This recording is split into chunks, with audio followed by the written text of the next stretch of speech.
بسم الله الرحمن الرحیم. ام حسب الذین آیا گمان کیا کسان اجترحوا السیئات چکڑی دی گناہونا ام نجعلهم آیا ان نجعلهم دا چوب گرزو منگا دی لرا کالذین پشان دا کسانو آمنو چیمان روڑ دے وعملوا الصالحات وعمل کئی موافق د سنت سواء برابر دے محیاهم ژوند دی ومماتهم او مرگ دی ساء ما يحکمون بد داغا چې دی فیصله کوي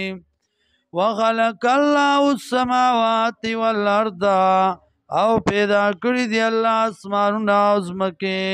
بالحق د پاره د ښکارا کولو د حق ولتجزا كل نفس بما کسبت او دې د پاره چې بدله ورکړی شي هر یو کس ته هغه چې کړي دي وهم لا یظلمون او په دې باندې ظلم نشي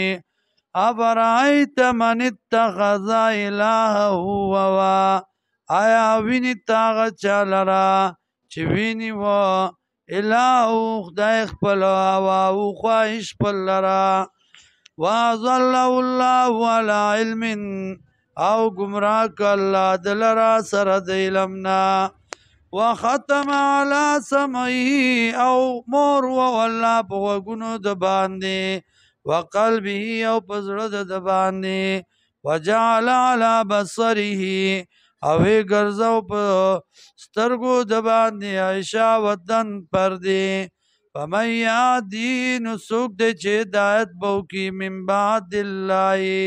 فزد الله نا فزد گمراه کولو د الله نا افلا تذکرون آیا تاسو پن اخلئ وقالوا ایدی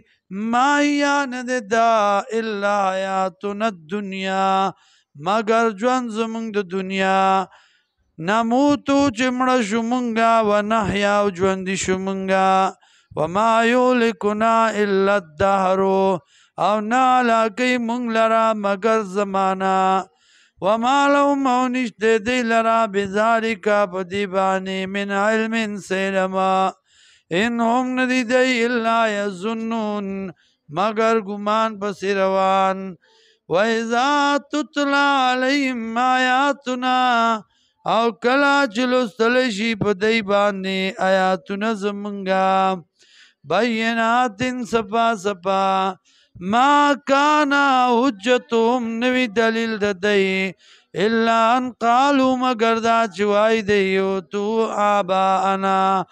راتلو کوي په پلارانو زمونږه راولې پلاران زمونږه ان کنتم صادقین کچرته تاسو رښتینی